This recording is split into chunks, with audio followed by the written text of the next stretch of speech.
Welcome to A Magical Life, Health, Wealth and Weight Loss. I'm your host, Magic Barclay, lead practitioner at Holistic Natural Health Australia and #1 best-selling author.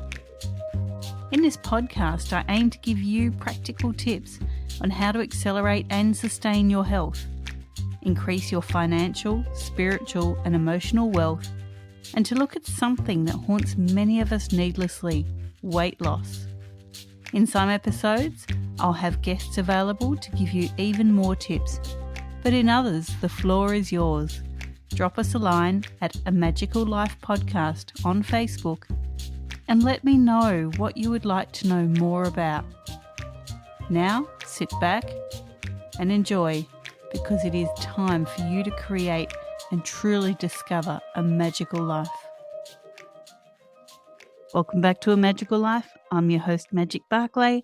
Today, Joshua Ford rejoins us. He is the CEO and founder of HipTrain. Welcome back, Joshua. Thanks, Magic. I'm glad to be here.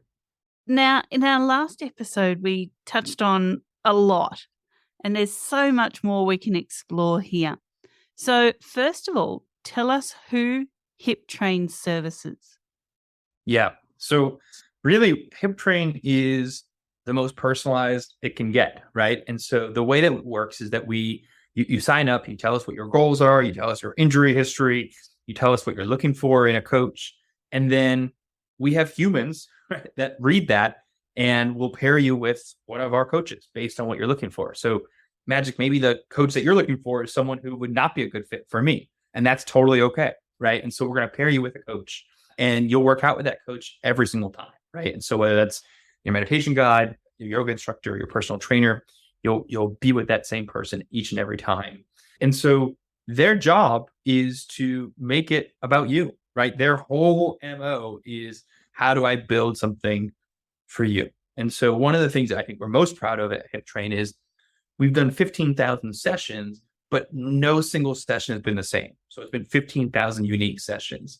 So we have everybody from people who are 10, 11, 12 years old to people, I think our oldest customer is 84 years old. We have people in wheelchairs. We have people who are ex-Olympian athletes. We have people who are working out for the first time in their life. We have people who are trying meditation for the first time in their life. We have people who have done meditation for 20 years. And so whether you're a beginner or advanced, whether you feel really comfortable in the discipline or totally uncomfortable, we're here for you. And we have, like I said, a range of coaches to pair with you to make sure that it's the right fit. And this is your first time ever working out, we're not going to pair you with someone who's going to scream at you and make you do push-ups and burpees and all that horrible stuff, right? And if you tell us that you want to become an Ironman athlete, well then, yeah, we'll find someone who will kick your butt a little bit and get you there. Okay, so I'm going to address something that's rather unpopular to discuss here in Australia. And that is the world of personal trainers that think screaming at you and making you vomit is okay. And that if you look on paper like a gym risk, that you should be treated as less than. I will use my own body as an example. Lots of damage, used to do powerlifting, used to have my own gym. Now, constant neck pain at about an 8 out of 10, stenosis of vertebrae, metabolic syndrome. So what I would look like on paper is a walking risk category. And many PTs here are certainly not trained to deal with structural imbalances. So for those that have these kind of extremes or a disability or some sensory issues or something, how can your team make fitness inclusive? Yeah, it's a really, really good point. And what we have found is people come to us after trying everything and saying, generally speaking, unfortunately, fitness is a one-size-fits-all approach, and it fits people who are totally able-bodied and in good shape, and that's just not where I'm at right now. And so we have trainers with different backgrounds, and they'll put together programs for you. And one of the things that I tell our clients a lot is that ultimately, as the client, you're the boss, right? Not the trainer, right? And so when you say, hey, I've got and neck pain. That's 8 out of 10. I can't do this. I can't, doing sit-ups, for example, strains my neck. I'm not doing that. That's absolutely what we want you to say. Like we want you to share that information and be the boss. And the trainers, we train our trainers to be adaptable and to understand that, and to look through their notes and keep copious notes on, what you've said, and both at sign up and then every session going forward. And so I think that part of it's what we look for in a trainer, right? So we don't want those people who are going to scream at your face and, the boot camp instructor. And, we've got a couple who can do that if that's what you're looking for. But really, for us, what we look for in our trainers are people who understand the body at a really, really high level, and people who have empathy, right? And people who can build relationships and have strong EQ. And honestly, we think that it's pretty much 50-50 split to make you a good trainer, right? Yeah, you can know everything about the body and have no EQ. You're just not going to be a good fit for HipTrain, right? And, obviously, if you have great EQ and you're a great human being, but you don't know anything about the body, you're also not going to be a great fit. And so when we look for our trainers and we put them through our rigorous process to come on to HipTrain, we're looking for people who have both of those things, right? The knowledge and the expertise with the human body, and then the EQ and the ability to build relationships and to listen. And it should be a two-way street all the time between our trainers and our clients. That sounds great. Now, listen, there's so many things that the body does to stay safe. And on this podcast, I talk about it all the time. In functional health, we know the body wants to be safe. So for some of the listeners who maybe have had experiences with a fitness instructor or a gym, and they kind of come to a machine or an exercise or a piece of equipment and all the alarm bells go off in their mind, what do you say to that feeling of needing to be safe? Yeah, well, look, I think you should trust your body first and foremost, right? And I think that whenever you don't know how to do something, or you get to something and you say, well, I've never done that before, I'm not really, I don't know how this works, or I just don't want to do that. I think it's voicing that and making sure that, again, you should be in the driver's seat here. I think one of the things that we really want our clients to do, and this is something that we train our trainers on, is that when they're telling you your workout and they're working out with you, we want them to show you first, right? So really, you should never be just told to do something. You should be given the example of what is the proper form, how do you do that?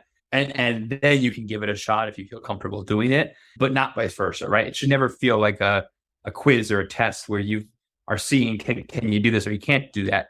Really, our job is to show you the correct way of doing it in a way that you don't injure yourself, and then provide any form corrections that we need as you do the exercise. And one of the other things that we really want our personal trainers to do is work out alongside you, right? I think a lot of people feel awkward or feel judged even when it comes to working one-on-one. And we really want that to be more of like a workout buddy, who's just really knowledgeable and really nice, than someone who's kind of judging whether you're doing well, whether you're in shape, whether you're out of shape. That's not really the vibe or the experience that we want our clients to have. Great.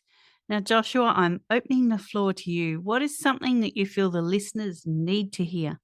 Yeah, thank you. So one of the things that we've really seen at HipTrain and has opened my own mind over the last year is the importance of mental health, right? And yeah, I think thankfully this has become less and less of a taboo area, right? I think maybe even 5 years ago, definitely 10 years ago, this was something that people were kind of scared about and didn't talk about and kind of tucked away or put under the bed.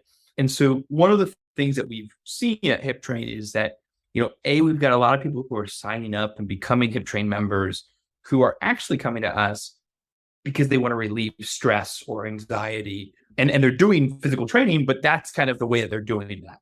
But we also had clients come to us and say, you know what, I actually need some more, right? I need more help with mental health. And so we went and we created a new vertical that we launched about 2 months ago. That's meditation, right? And it's guided meditation. And, I don't know for people listening, whether you've tried meditation or not. I'm someone who, I've dabbled with it in the past. I've tried, the apps like Headspace or Calm. I've tried silent meditation by myself. I've tried it in group settings, but I've never really stayed consistent with it. And it's one of those things that I really would kick myself because every time I meditated, I felt better. Right. And I really did see the results. And especially if I could string together 3, 4, or 5 days in a row, I really did feel less stressed and less anxious. But I had a hard time with accountability. And, just like everybody, my mind would wander. And I'm definitely not the world's best meditator. But what I found just training myself on the meditation side is having someone guide you, and, you just show up and they'll take it from there and they'll help you through that.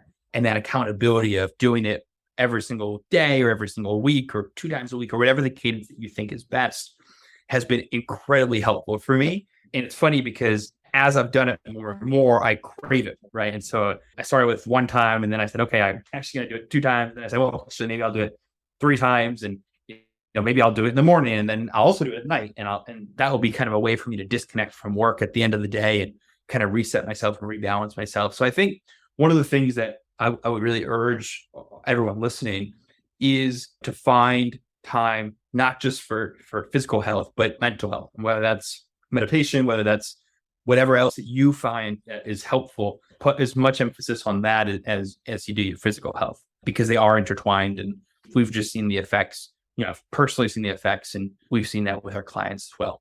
So in modern medicine, depression is the number 1 diagnosis, and the number 1 prescription written is for antidepressants or SSRIs, the number 2 being statins. Now, these are both quite toxic medications and certainly do not address root cause. They cause more problems than they solve. Yeah. So how can fitness and meditation done in your own home alleviate the need for these introduced toxins? Yeah, I'm glad you brought this up, Magic, because personally, I'm someone who believes exactly what you just said, is that, introducing toxins to your life is really never the ideal solution, right? It just kind of creates more problems down the road. And, I think a lot of people who are on these kinds of drugs really feel kind of a muted version of themselves. And, I just think that it's a pity to not live your life in as much of a vibrant life as you can. And so if you are kind of muted, that kind of defeats the point, right? And so I'll speak just from a personal perspective. I am always in a better spot in my mental health when I'm working out, always. My girlfriend will laugh at me on vacation that I'm still going to want to wake up and probably try to get even a light workout in, even if it's 20 minutes, just lightly cycling or going for a long walk. And I always say it's not because I'm doing it for physical purposes. A lot of times I'm probably burning very few calories, but it's a mental health thing. And I know that if I don't do that in the morning, the entire time I'm laying at the beach or I'm walking around the city, I'm just mentally, I can feel the stress and the burden on me. And so for me personally, I kind of have to carve out. And again, it doesn't necessarily have to be this like massive workout. It can just be a walk. One of the things that I started doing in COVID was, everybody was shut in their homes and locked up. But one of the things I started to do is, even though I wasn't actually going to a physical office, I would kind of do a pretend commute, right? So I would just walk around my apartment a couple of times, or I would, in the beginning of COVID, and then later on I would go and, walk around outside. And that was really, really helpful for me from just a mental health perspective of getting some exercise, but also just changing scenery and kind of breaking up, getting out of bed and getting to my computer to start the day. And then I think from, a meditation perspective, I think honestly for me, part of meditation, part of the beauty of it is just being away from technology. And I think unfortunately, while technology is great and it enables many, many things in our lives, it also is just information sensory overload. And I think that if you think about kind of the cavemen and cavewomen, like they just didn't have the stimuli that we have today. And so I think that can often be very unhealthy. I think things like social media can be actually quite negative sources. And so I think one of the beauties for me with meditation is just being away from technology, not feeling the buzz of my phone, not hearing emails come in, not checking social media, and just having some time. And again, like I said, I'm not the best meditator, right? My mind wanders. I'm thinking about what I need to buy at the grocery store, what I have to do. And I'm still working on becoming better. But I think just carving out 15, 20 minutes a day where you just think and pause. It sounds so basic, but if you actually think about how many times have you spent 15 or 20 minutes without any technology, without anybody else, and just thought, and just let your mind wander and let, just think. Unfortunately, I think for a lot of people, we just don't do that anymore. And I think it's a really healthy practice. Agreed. And as someone with self-confessed shiny thing syndrome in her brain, meditation has always been a bit of a struggle, because that moment that I am calm, quiet, peaceful, 10,000 ideas pop into my head. So for the listeners out there that do struggle, keep persisting. This is a moment that you will get that aha moment when you really have calmness and stillness in your mind, even if only for 15 seconds.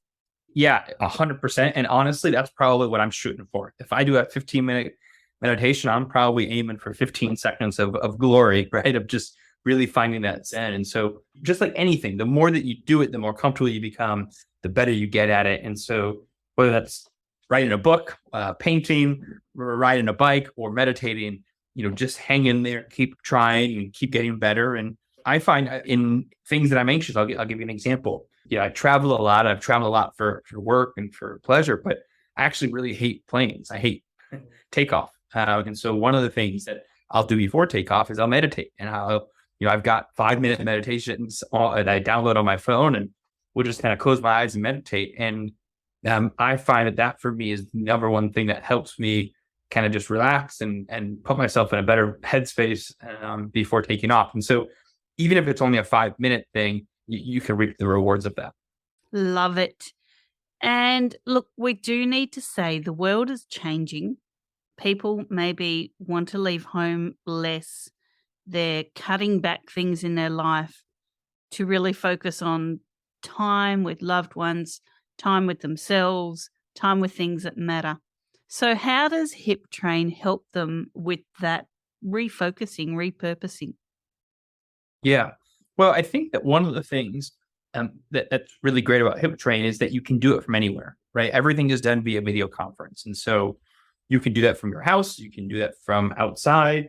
You can do that from a hotel room. You can do that from a friend's house, right? You can do it from a gym, but it allows you to just, again, carve out the time. And I think that for a lot of us, we get into these routines and then we have to travel for work, or we go and visit family and we get thrown out of the routines, and it takes us some time to get back into them.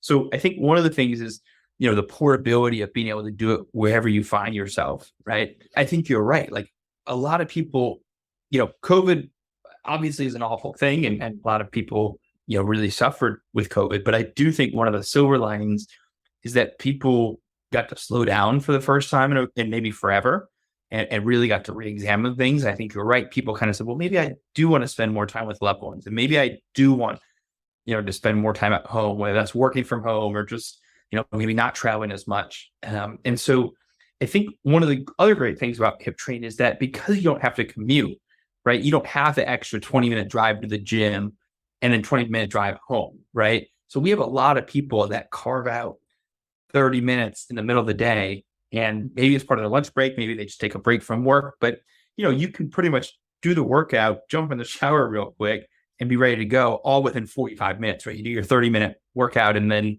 15 minutes to shower and get back in front of your computer for your next meeting. And so I think that just being able to save time and just save complexity. And we have a lot of older adults who use HipTrain. And one of the things that they say is they love not having to leave their house and being able to do it from the comfort of the house, and just not just the commute they don't have to make, but the comfort and not feeling that they're like a fish out of water in a gym and they don't look like everybody else. And, we have a lot of people who are brand new to fitness, right? And who may not be in the peak shape of their life. And so for many people, it can be embarrassing, right? To go to a gym and look around and say, wow, everybody looks great except for me, right? And you really feel that. And so I think that one of the things that HipTrain really helps people with is, making you feel comfortable, making you feel wherever you are, right? And so whether that's, you're doing it at the foot of your bed, you're doing it outside on the lawn, or you're choosing to bring HipTrain to a gym and you're doing it in front of other people. And so we're able to kind of work with people wherever they want to do that. And I think that's been really helpful with this, like you said, Magic, this reckoning of what people are looking for and where they want to be. Most definitely. So people can find you at www.hiptrain.com. Thank you so much for joining us. Sure. Thank you, Magic. I appreciate it. I have loved these last 2 episodes, and I really good. do urge the listeners, jump on, give it a try, see what it's like. That's exactly what I'm doing later today. So try it. Well, we'll love to help everybody. Listeners, this was your episode 222. Joshua, thank you for your time. Sure. Thanks a lot. And listeners, thank you for your time. Go ahead and leave us an Apple review, Spotify review, a review anywhere that you're listening to us, because we really do appreciate you. Jump onto our Facebook at A Magical Life Podcast and tell us who you want to hear from. Do you want Joshua to come back? Do you want him to do maybe a guided meditation, or one of his instructors to do that? Do you want to hear more about depression and fitness? Because, we can really open this podcast up to you. This is your podcast. For now, go forth and create your magical life. Thanks for listening today. Please subscribe to hear future episodes, leave a review, and share this podcast. You can follow us on Facebook at A Magical Life Podcast or at Holistic Natural Health Australia. That's holistic with a W. You can find us on Instagram at Holistic Natural Health or at www.holisticnaturalhealth.com.au. That's where you'll access all sorts of articles, freebies, and more.